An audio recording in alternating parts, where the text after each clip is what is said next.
Hello friends, आपका अपना YouTube channel civilian 2.0 में फिर से स्वागत है। मैं आपके लिए फिर से एक छोटा सा वीडियो लेक्चर लेकर आई हूँ, जिसमें कि हम अकबर के बारे में, मुगल शासनकाल अकबर के बारे में जानेंगे। हमने आपको बाबर और हुमायूं के बारे में पहले वीडियो लेक्चर में बता दिए हैं। इस वीडियो लेक्चर के माध्यम से हम आपको अकबर के बारे में सारी जानकारियों को आपको बताएंगे कि अकबर का जन्म कहाँ होता है, कब होता है और उसके शासनकाल में क्या क्या उसने अंत किया और किसकी किस चीज की शुरुआत की। इन सारी बातों को एक एक करके हम इस वीडियो लेक्चर के माध्यम से जानेंगे।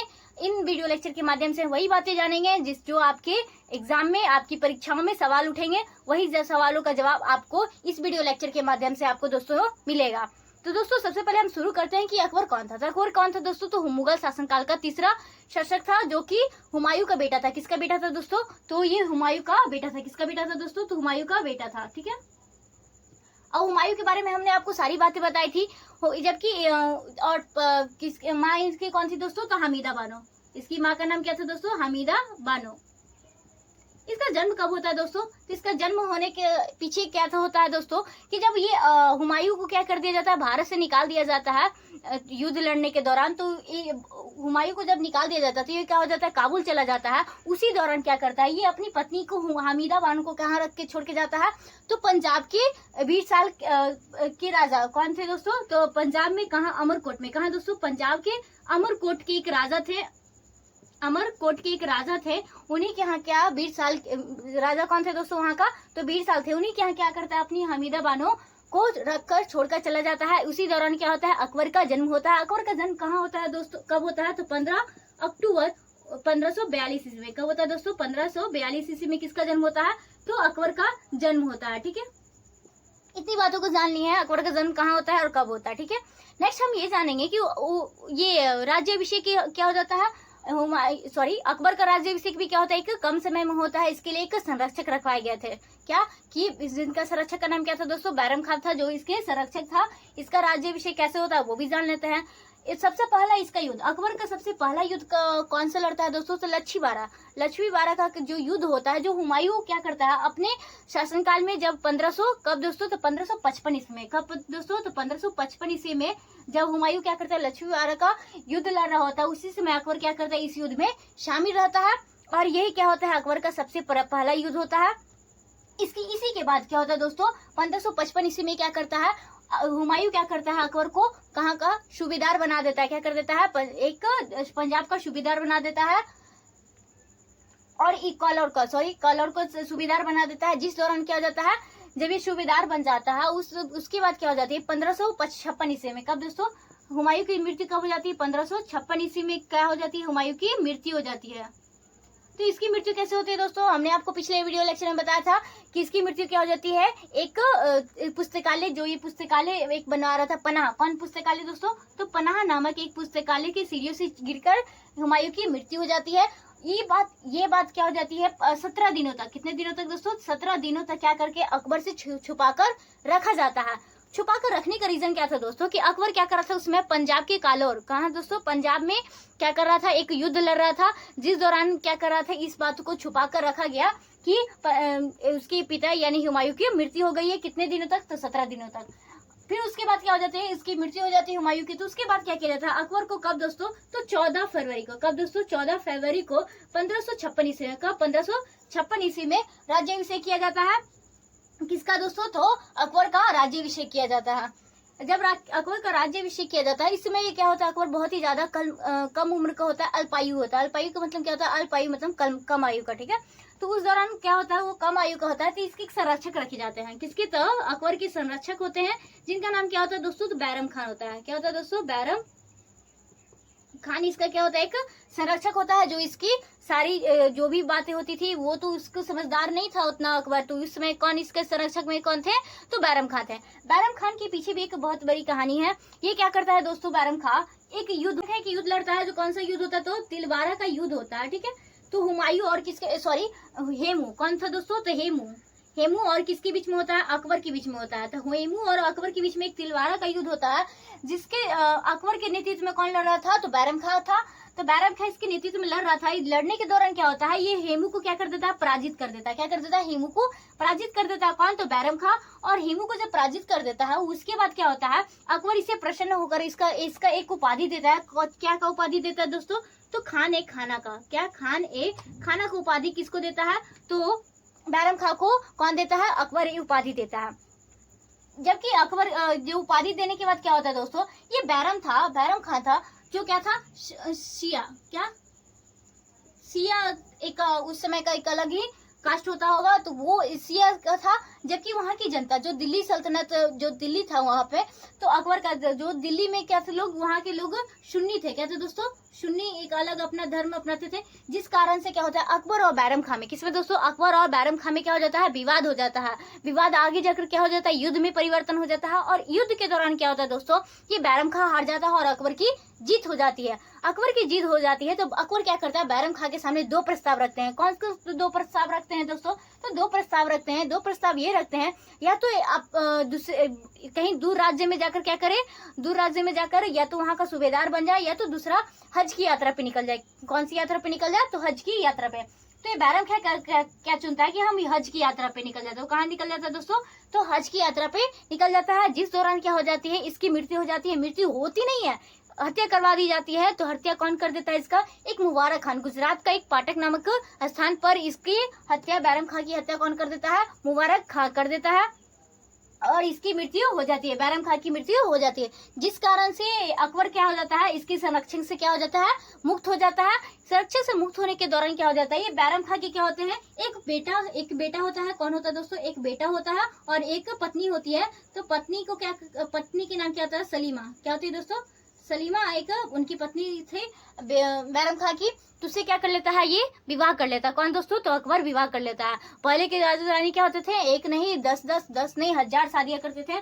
तो ये अकबर भी क्या किया, ये सलीमा से शादी कर लिया। ठीक है, जब शादी कर ली इससे, इनकी कहानी खत्म हो जाती है। तो ये क्या करता है, इनकी एक माँ होती है, ये तो रियल माँ होती है जो जन्म देती है, हमीदा बानो। लेकिन इनकी एक दया माँ कहने का मतलब क्या होता है, जो दूध पालन पोषण करती है, जो दूध पिलाती है बच्चों को। तो वो उनकी माँ का नाम क्या था दोस्तों, माहम अनंगा, जो क्या थी, इसकी दया माँ थी। जो दया माँ थी, जो क्या करते हैं, इन्हीं के संरक्षक में, उसके बाद बैरम खां की मृत्यु के बाद ये क्या करता है, अकबर इन्हीं के संरक्षण में रहता है। और इन्हीं के संरक्षण में रहने के दौरान जो ये संरक्षण में रहते थे, तो इसके शासन को क्या कहा गया दोस्तों, पर्दा प्रथा कहा गया। क्या कहा गया दोस्तों, पर्दा प्रथा कहा गया।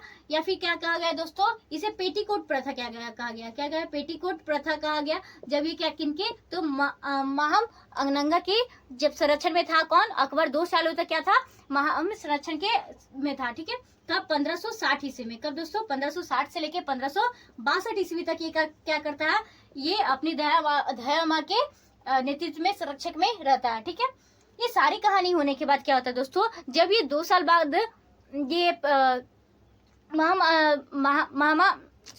महाम अनंगा की संरक्षक से मुक्त होने के बाद क्या करता है, 1562 ईस्वी में। कब दोस्तों, 1562 ईस्वी में मुक्त होने के बाद ये क्या करता है, 1562 ईस्वी में दास प्रथा का, 1562 ईस्वी में कौन सा दोस्तों, तो दास प्रथा का अंत करता है। दास प्रथा का अंत कब को होता है दोस्तों, तो 1562 ईस्वी में कौन करता है, अकबर करता है। फिर 1563 ईस्वी में, 1563 ईस्वी में कौन सा प्रथा दोस्तों, तो तीर्थ यात्रा, क्या, तीर्थ यात्रा को क्या करता है, समाप्त करता है, अंत करता है। उसके बाद 1564 ईस्वी में क्या करता है, जजिया कर। ये पूछे जाते हैं, जजिया कर को अंत कौन करता है दोस्तों, तो अकबर 1564 ईस्वी में जो मोहम्मद बिन कासिम लगाते हैं, जो 3 कर मोहम्मद बिन कासिम के बारे में हमने आपको बताया था। मोहम्मद बिन कासिम क्या करते हैं, 1700 लगाते हैं, इनको जजिया कर लगाते हैं, 3 कर लगाते हैं भारत में, जजिया, जकात और हरात। तो ये 3 कर लगाते हैं। जिस दौरान क्या हो जाता है, जजिया कर, ये 3 चीजों का अंत कौन करता है, तो 1562 ईस्वी में दास प्रथा, 1563 ईस्वी में तीर्थ यात्रा और 1564 ईस्वी में जजिया कर, ये तीनों को क्या करता है, समाप्त करता है। कौन करता है दोस्तों, तो अकबर करता है। इसके बाद कब दोस्तों, 1571, इसको यूज कर देते हैं। इसके बाद कब दोस्तों 1571, कब दोस्तों 1571 में किसकी, तो फतेहपुर सीकरी की स्थापना करता है। कौन करता है दोस्तों, तो अकबर क्या करता है 1571 ईस्वी में फतेहपुर सीकरी की स्थापना करता है। और 1575 ईस्वी में, कब दोस्तों 1575 ईस्वी में इबादत खाना, क्या दोस्तों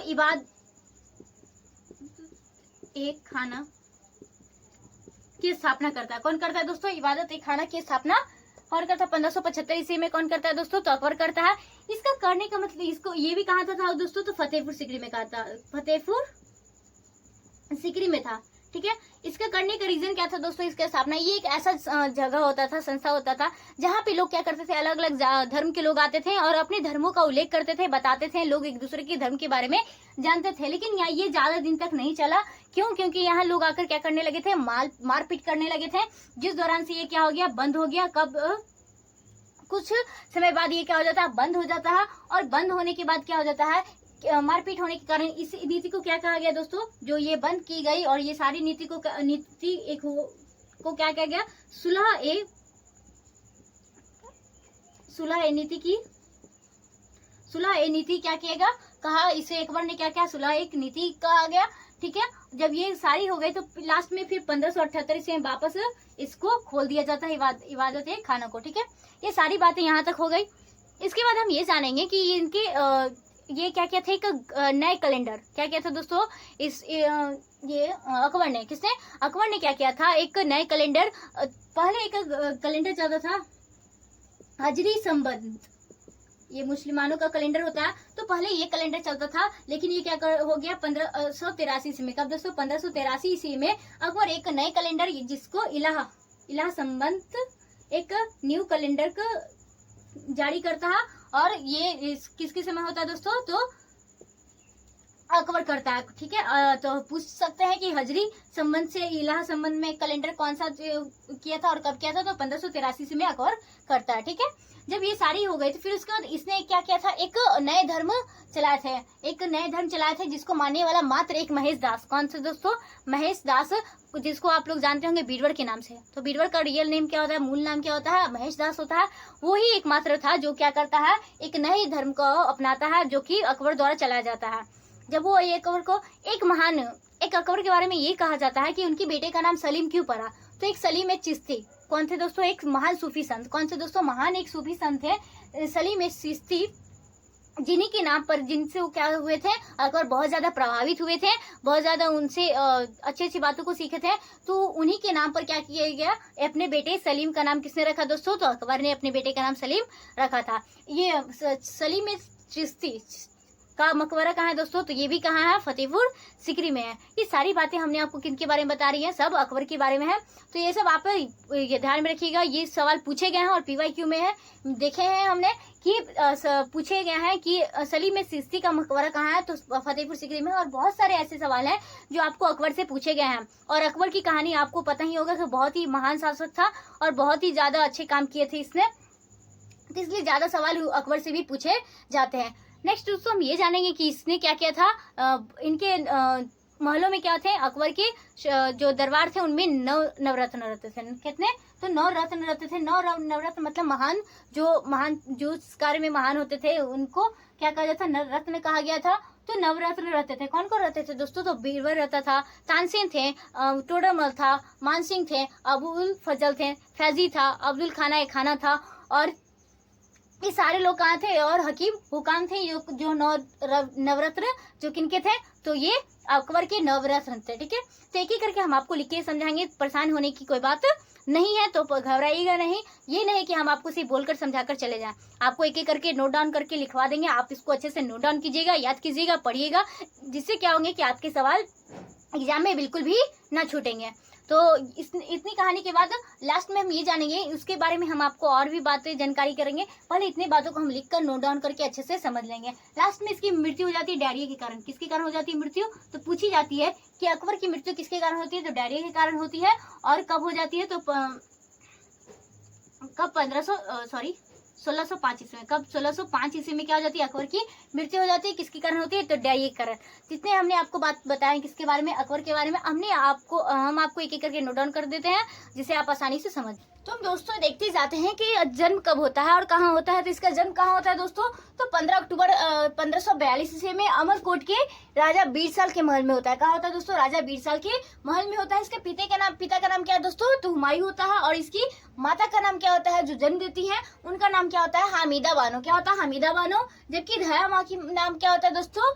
तो माहम अंगना का होता है, जो क्या होता है? इनकी धया माँ जो लालन पोषण करती है। ठीक है। अकबर की पहली पत्नी हिंदाल की पुत्री कौन थी? रुकैया। पहली पत्नी इसकी कौन थी? तो रुकैया थी।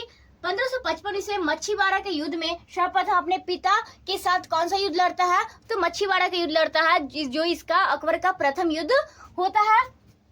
नेक्स्ट 1555 ईस्वी में अकबर ने लाहौर का सूबेदार, अकबर को क्या बना दिया गया? हुमायूं ने अकबर को लाहौर का सूबेदार बना दिया। कब? 1555 ईस्वी में।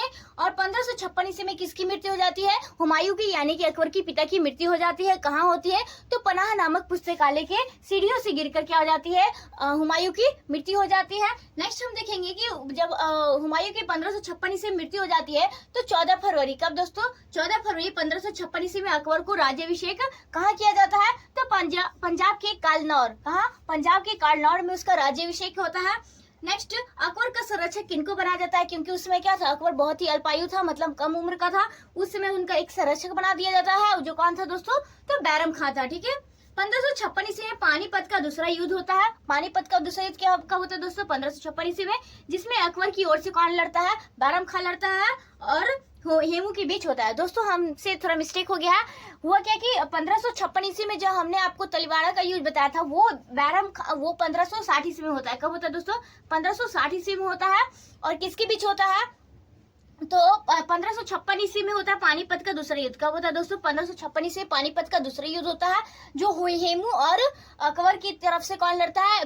बैरम खां लड़ता है, जिसमें बैरम खां की क्या हो जाती है? जीत हो जाती है। लेकिन जो 1560 ईस्वी में, कब दोस्तों? 1560 ईस्वी में एक युद्ध होता है, जो विवाद होने के कारण किसमें? तो बैरम खान और अकबर के बीच में विवाद होने के कारण होता है, जो अकबर और बैरम खां के बीच होता है, जिसमें क्या हो जाती है? अकबर की जीत हो जाती है। लेकिन पानीपत का जो दूसरा युद्ध होता है, जो किसके बीच? हेमू और बैरम खां के बीच में होता है, जिसमें हेमू की क्या हो जाती है? हार हो जाती है। क्या हो जाती है? हेमू की हार हो जाती है। नेक्स्ट देखते हैं कि अकबर ने बैरम खां को किसकी उपाधि दी थी? जब वो क्या किया था? पानीपत का दूसरा युद्ध हेमू से जीत कर आया था, तो उसको खाना की उपाधि से सम्मानित करता है। कौन दोस्तों? तो अकबर किसको करता है? बैरम खां को। ठीक है। नेक्स्ट देखेंगे अकबर और बैरम खां के बीच में क्या हो जाता है? तिलवारा का युद्ध हो जाता है। किसके कारण दोस्तों? तो ये बैरम खां क्या था? सिया था, और जबकि उनकी जनता, दिल्ली सल्तनत की जितनी भी जनता थी, सब सुन्नी थी। ठीक है। जिस कारण से क्या होता है? दोनों के बीच विवाद उत्पन्न होता है, और ये विवाद क्या होता है? युद्ध में परिवर्तन हो जाता है, और तिलवारा का युद्ध होता है। कब दोस्तों? तो 1560 ईस्वी में। किसके बीच में? तो बैरम खां और अकबर के बीच में होता है, जिसमें क्या हो जाती है? अकबर की जीत हो जाती है। अकबर क्या रखते हैं? बैरम खां के सामने दो प्रस्ताव रखते हैं। कौन कौन से दो प्रस्ताव रखते हैं दोस्तों? तो एक पहला कि हज की यात्रा पे चल जाए, दूसरा क्या? कहीं दूर राज्य का क्या बन जाए? सूबेदार बन जाए। तो वो क्या करता है? हज की यात्रा पे चला जाता है। तो हज की यात्रा पर चला जाता है, जहाँ उसकी गुजरात में पाटन नामक स्थान पे कहा मुबारक खान ने उसकी क्या करता है? हत्या कर देते हैं। क्या करता है? मुबारक खान हत्या कर देता है। इसकी पत्नी कौन होती है? एक पत्नी होती है और एक बेटा होता है, जिसकी सलीमा से क्या करता है? अकबर विवाह कर लेता है। अकबर 1560 से 65 ईस्वी में जब वो क्या करता है कि बैरम खां के संरक्षण से मुक्त होता है, तो वो क्या करता है? अपनी माँ धया माँ जो होती है, माहम अनंगा, जिनकी क्या होता है? एक संरक्षण में रहता है, जिनको क्या साथ में रहा, और इसी 2 वर्ष के लिए क्या कहा गया? पर्दा प्रथा का शासन कहा गया, पेटीकोट शासन कहा गया, हरम दल का शासन, और इसी को क्या कहा गया? अत का खेल का शासन कहा गया। किसको? जब वो 2 साल तक 1560 से 1562 तक क्या करता है अकबर? जब वो अपनी माँ के संरक्षण में रहता है, तो इस शासन को क्या किया गया? पेटीकोट, हरम दल और अतका और पर्दा प्रथा शासन कहा गया। नेक्स्ट, जब वो 2 साल मुक्त होने के बाद 1562 ईस्वी में, कब दोस्तों? 1562 ईस्वी में जब वो अपनी माँ की संरक्षण से मुक्त होता है, तो वो क्या करता है कि 1562 ईस्वी में दास प्रथा का अंत करता है। कब दोस्तों? 1562 ईस्वी में मुक्त होने के बाद दास प्रथा का अंत करता है। 1563 ईस्वी में क्या करता है? तीर्थ यात्रा। कौन सी दोस्तों? तो तीर्थ यात्रा कर। कौन सी? तीर्थ यात्रा कर का अंत करता है। नेक्स्ट 1564 ईस्वी में, कब दोस्तों? 1564 ईस्वी में जजिया कर को समाप्त करता है। जो कौन लगाते हैं? मोहम्मद बिन कासिम भारत में आते हैं, जो पहले आक्रमणकारी होते हैं, तो वो अफगान के होते हैं। ठीक है।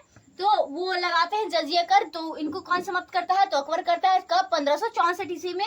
नेक्स्ट 1571 ईस्वी में फतेहपुर सीकरी की स्थापना। फतेहपुर सीकरी की स्थापना कब करते हैं दोस्तों अकबर? तो 1571 ईस्वी। फिर 1575 ईस्वी में क्या करते हैं? इबादत खाना का स्थापना करता है। ये भी कहाँ होता है? ये भी फतेहपुर सीकरी में ही होता है, जो कि एक क्या होता है, एक संस्था होती है जहाँ पे सब अपने अपने धर्म का आकर उल्लेख करते हैं, जानकारी देते हैं।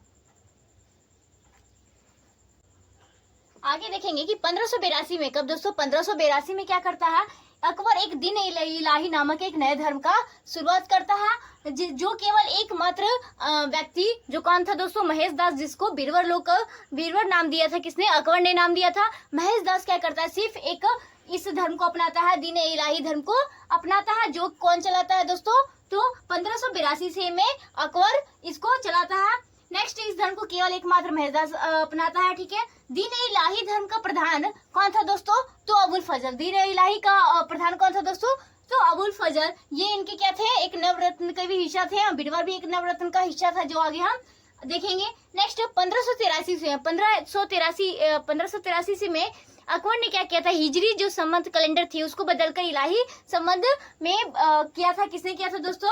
तो जारी कौन किया था? तो 1583 में अकबर ने किया था। नेक्स्ट, अकबर ने अमीर उल मोमिनी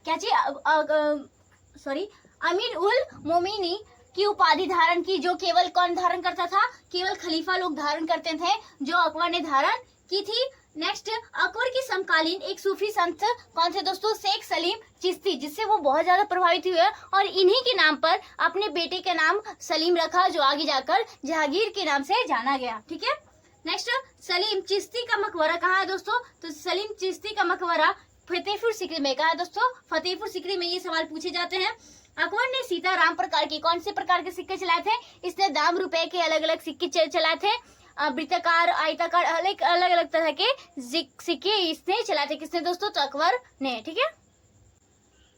नेक्स्ट दोस्तों हम आगे देखेंगे कि अकबर के दरबार में 9 विभिन्न क्षेत्रों के अलग अलग क्षेत्रों के क्या विद्वान लोग रहते थे, जिन्हें क्या कहा गया? जिन्हें नवरत्न कहा गया दोस्तों। नवरत्न कहा गया। नवरत्न में कौन कौन थे दोस्तों? तो बीरबल था। कौन था दोस्तों? बीरबल, जिसका मूल्य नाम क्या था दोस्तों? महेश दास था। यही क्या किया था? दीन इलाही धर्म को अपनाया था, जो अकबर ने चलाया था। तो इसको अपनाने वाला मात्र एक पुरोहित था, ठीक है, राजपूत था। नेक्स्ट, तानसेन। दूसरा क्या था? तानसेन क्या था? ये संगीतकार था। ये क्या करता था? संगीत गाता था, ठीक है। इसका मूल्य नाम क्या था दोस्तों तानसेन का? तो तनु पांडे था। क्या था? तनु पांडे था। ये क्या था दोस्तों? तीसरा मानसिंह कौन था दोस्तों? तो मानसिंह ने बहुत सारे जितने भी अकबर युद्ध लड़ते थे, तो अधिकांश युद्ध इन्हीं के नेतृत्व में रहकर, मानसिंह के नेतृत्व में रहकर अकबर ने बहुत सारे युद्ध को जीता है। नेक्स्ट चौथा हम लोग देखेंगे टोडरमल क्या थे? एक कवि था। नेक्स्ट, अबुल फजल कौन थे दोस्तों? तो अबुल फजल ही थे जो क्या थे? आईने अकबरी और ये पुस्तक लिखी थी। और कितने 7 सालों में क्या किए थे? अकबर नामक और आईने अकबरी की नामक पुस्तक लिखी थी। कौन लिखा था दोस्तों? तो अबुल फजल। नेक्स्ट दोस्तों मुल्ला दो प्याजा कौन था दोस्तों? तो मुल्ला दो प्याजा एक बहुत बड़ा व्यंग्यकार था, मतलब मजाकिया था, जो कहाँ का रहने वाला था? अरब का रहने वाला था। और ये क्या करता था? खाने के साथ इसे 2 प्याज लेकर खाने की आदत होती थी, इसलिए इसका नाम क्या रखा? अकबर ने क्या दिया? तो मुल्ला दो प्याजा। नेक्स्ट दोस्तों हकीम हुकाम। क्या था? दोनों एक दो बहुत ही ज्यादा क्या था? प्रमुख बावर्ची एक तरह से कहिए। तो ये कौन था दोस्तों? हकीम हुकाम। एक बावर्ची था 2, ठीक है। नेक्स्ट फैजी था एक। और नेक्स्ट क्या था? अब्दुल रहीम खाना कौन था दोस्तों? तो बैरम खां का बेटा था। कौन था दोस्तों? तो बैरम खां का बेटा था। बैरम खान का बेटा। तो बैरम खान का बेटा कौन था दोस्तों? तो ये अब्दुल रहीम खाना, जो कौन था? तो अकबर के नवरत्न का एक हिस्सा था, ठीक है। अबुल फजल ने ही अकबर नामक और आईने अकबरी पुस्तक लिखी, जो कितने सालों में लिखे? तो 7 सालों में। क्या था दोस्तों? अकबर नामा क्या था? 3 भाग थे, जिसमें आईने अकबरी भी क्या था? तीसरा भाग था, जिसमें आईने अकबरी में किसके बारे में लिखी गई है? तो ये अबुल फजल खुद अपने बारे में आत्मकथा अपनी चर्चा की है, किसमें? आईने अकबरी, जो अकबर नामा के 3 भागों में से तीसरा भाग है, जो इसमें आईने अकबरी है, ठीक है। नेक्स्ट, अकबर ने मानसिंह को अमीर उल उमरा का उपाधि दी। किससे? तो पूछ सकता है सवाल कि अमीर उल उमरा का उपाधि किसने दी थी और किसको दी थी? तो मानसिंह को किसने दी थी? तो अकबर ने दी थी। अकबर की मृत्यु किसके कारण हो जाती है दोस्तों? तो डायरिया के कारण 1605 ईस्वी में। कब दोस्तों? 1605 ईस्वी में डायरिया के कारण क्या हो जाती है? अकबर की मृत्यु हो जाती है। और अकबर का मकबरा कहाँ है दोस्तों? तो आगरा शहर के पास सिकंदरा में स्थित है। कहाँ दोस्तों? तो आगरा नामक शहर के पास कहाँ है? तो सिकंदरा में स्थित है, जो क्या है? अकबर का मकबरा है। दोस्तों हमने आपको सारी बातें बताई है। आपको हमने अकबर के आक्रमण कहाँ कहाँ किया, कौन कौन सी चीजें जीती और उनके समय में कौन कौन से सिक्के ये सब चलते थे, तो इनके बारे में हम विशेष और भी बातें आपको नेक्स्ट वीडियो लेक्चर में आपको प्रोवाइड करा देंगे। तो आज का वीडियो लेक्चर हम यही रखते हैं दोस्तों। आज आपको हमने अकबर के बारे में जितने भी माता पिता ये सब उनकी जो स्थिति थी उनके बारे में हमने आपको सब कुछ बता दी है। उनके कौन कौन से क्षेत्र को जीते हैं, कहाँ कहाँ आक्रमण किया और कौन कौन से महत्वपूर्ण कार्य किए हैं, तो उनके बारे में हम आपको नेक्स्ट वीडियो लेक्चर में प्रोवाइड करा देंगे। तो दोस्तों आज का वीडियो यहीं तक। Thank you.